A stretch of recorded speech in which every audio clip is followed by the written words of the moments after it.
Chapter 13 Phalgun Shukla Chaturthi Vrata. Om Shri Ganeshaya Namaha. Dasharatha requested sage Vasishta, "Now please tell me about the glory of Phalgun Shukla Chaturthi Vrata. These legends are like nectar, one can never be satiated." Sage Vasishta replied, "I shall tell you the glory of the pious Varada Phalgun Shukla Chaturthi in brief. In the region of Malwa, there was a town named Bharka. Famous for its splendor, it was inhabited by Pandits who were experts in religion. It was ruled by King Hemangada. He was learned, skilled in weapons and armory, and had become the sovereign monarch of the world. He governed righteously.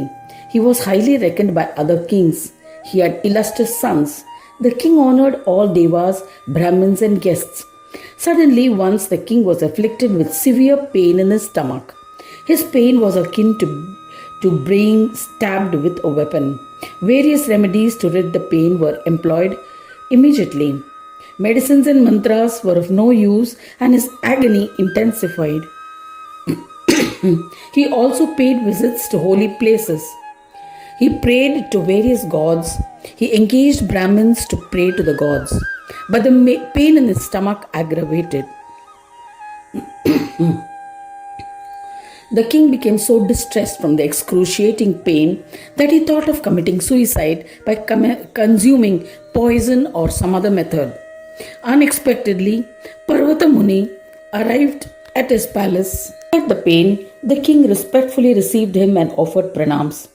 The king got his puja performed through Brahmins as he was unable to perform it due to the pain. Hemangada, holding up despite the pain and unhappiness, then said, "Blessed are my parents' birth lineage, son, wife, donation and other deeds by the darshan of your holy feet." Having said thus, he fell to the ground, unable with an unbearable pain and wailing loudly. Seeing his condition, Brahmin Parvata was astounded. The eminent Muni inquired with his ministers, "What is the matter with the king? What terrible sorrow ails the king?" The ministers then told him about the episodes of stomach pains. They also told him that medicines, mantras, and other remedies had not provided any relief. Hearing it, the Muni meditated and reflected internally to understand the sins committed by the king. He then said to all, "O king, an appalling sin has been committed in your kingdom. That is the reason for your most severe and unbearable pain and suffering. An important Chaturthi Vrata has disappeared from your kingdom. As a result of this collective offense, you and your subjects have invited these sorrows." Hearing the words of Parvata Muni, the king was delighted and with hands folded in prayer asked, "What is the nature of this Vrata? Who had observed it first? Who is worshipped during the Vrata? Please explain to me in detail." Parvata said, "O King Hemangada, this is the Chaturthi Vrata. It bestows all siddhis, successes or spiritual powers on the one who observes it. One will be blessed with the 4 types of prosperity. Hence it is acknowledged by all." Thereafter he narrated the glory of Chaturthi in detail. On hearing it, a delighted king asked, "What does Ganesha look like? What is the nature of his form? If I can comprehend him, I shall worship this Lord of gods devotedly." Parvata then recounted an ancient, joy-bestowing legend about the glory of Ganesha that he had heard from Nidagha. Parvata said, "I was observing penance and striving to perform various austerities. O intellectual one, the entire universe was encompassed by luminosity of my penance. An infuriated Indra, with undue confidence as was his inherent nature, decided to interrupt my austerities. He sent Apsaras and Kamadeva to distract me. However, Kamadeva, on approaching me, was terrified of being burnt by the intensity of my penance and fled with his army. O mighty king, thereafter I reflected internally, renounced penance and instead practiced equanimity and restraint of the senses. I gradually advanced on the yoga bhumis. It was my good fortune to accidentally meet Nidagha, who was well versed in the path of Avadhuta. Seeing the complete or Purna Yogi who had achieved perfection, I offered pranams and performed his puja as ordained. I said to him, I'm blessed, and blessed are my parents and my penance with the darshan of your holy lotus feet. O Mahamuni, please impart the knowledge of the path of yoga, which bestows yogic peace. I shall accomplish this path and will be revered even by yogis. Sage Vasishta continued the narration to Dasharatha. An effulgent Nidaga was overjoyed and said to Parvata, who had become cleansed by his practices of penance, he said, listen attentively to my past experiences, because of which I practiced yoga and became reverential to yogis. I strived in various ways to attain yoga. I conquered the yoga bhumis and accomplished yoga, which granted union with the divine. In the 7 chitta bhumis of knowledge or stages of development of wisdom, there are 4 kinds of Jivan Muktas. Of these, the first stage is Shubhecha, good desire. The second is Vicharana, reflection. The third is Tanumanasa, subtlety of mind. The fourth is Sattopati, perception of reality. The fifth is Asam Shakti, freedom from leaning towards the world. The sixth is Padartha Bhavani, disappearance of visible forms. And the seventh is Turyaga, entering into the fourth or final stage. In the end, I became established in Swananda and dwelled in Samaswananda form.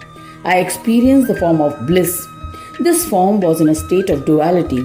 This duality in form of yoga destroyed my peace. So I went to Lord Vishnu, offered pranams to the great soul and said, O Mahayogi Vishnu, please impart the knowledge of yoga which grants peace. I shall follow that path and attain peace. Vishnu said, O child, know that Ganesha is the one and only bestower of yogic peace. It is by comprehending him alone that all yogis were able to attain yogic peace. The entire manifest creation, which can be experienced by the mind and expressed by speech, is represented by the syllable Ga. Yogis believe that the unmanifest Vishwa, which cannot be experienced by the mind and is inexpressible by speech, it is represented by the syllable Na. The Lord of both is Ganadisha. Worship him in the prescribed manner and you will attain yogic peace. There is no doubt about it. Having elucidated thus, Vishnu concluded his preaching. I paid respects to Mahavishnu, went to a forest and engaged in practice of yoga. I pleased Gajanana by chanting the Ekakshara mantra of Ganesha, and after 10 years he manifested before me. I was absorbed in meditation. Gajanana said, ask for what you desire and I shall grant it to you. I prostrated to him, performed his puja and extolled him. I recited stotras from Samaveda in his praise, by which Ganesha became pleased. He granted me yogic peace and disappeared. Since then I have become a Ganapatya and sing his bhajans. You too should worship Ganaraja, the bestower of absolute peace, O Parvata. Having expounded thus, Nidaga initiated me into the Ekakshara mantra of Ganesha, observing all rituals. Thereafter he disappeared. Parvata said, O king, since then I have worshipped Gananatha with the ordained rituals, as instructed, and sang his bhajans. The important benefit is that I attained yogic peace. Yet I continued to worship him regularly as my penance. He manifested and I was blessed with darshan of his yogic form. O intellectual one, thereafter I performed his puja with devotion. The Lord who had enhanced my happiness then returned to Swanand Loka. After narrating his experiences, Parvata Muni initiated Hemangada into the Dashaksharam mantra of Ganesha and then disappeared. King Hemangada was overjoyed and observed the Phalgun Shukla Chaturthi Vrata and ensured its observance by his subjects too. He proclaimed that all his subjects must always observe the Vrata on Shukla and Krishna Chaturthi wholeheartedly. Due to the power of the Vrata, King Hemangada was relieved of his excruciating pain. His subjects also became free of all sorrows. They were blessed with sons and grandsons and freedom from diseases. They were also blessed with wealth and grains. Everybody lived happily. Hemangada served Ganesha with devotion, performed his puja regularly as ordained. Eventually, he handed the reign of his kingdom to his son and with his wife was absorbed in Ganesh worship and attained peace and liberation. In the end, he became the form of Ganesha. By merits earned, all the subjects observed the Chaturthi Vrata regularly, ascended to Swananda Loka after enjoying the pleasures on earth. Now listen to another legend about the glory of this Vrata. In the town of Bhakra, there was a Brahmin who brought defamation to the Brahmin community. As a child, he would steal and was prone to violence, causing unhappiness and grief. In his youth, he was an adulterer. He would especially harass and molest married women and defile them. He would go to forests and kill birds and animals with weapons. He was greedy for materialistic possessions and would kill Brahmins. One day, while wandering in the forest, this sinful thief saw a Vaishya. He was a person from the third caste, usually traders. He was a habituated killer and therefore ran towards the Vaishya. Frightened, that businessman fled, screaming loudly for help. Hearing him, 4 travelers rushed to help him. They happened to be the king's soldiers. They caught the Brahmin and thrashed him mercilessly. They imprisoned him and presented him to the king. Obeying the king's orders, they battered the depraved Brahmin as punishment and then threw him into a prison. They were unaware that he was a Brahmin. That day was the Phalgun Shukla Chaturthi.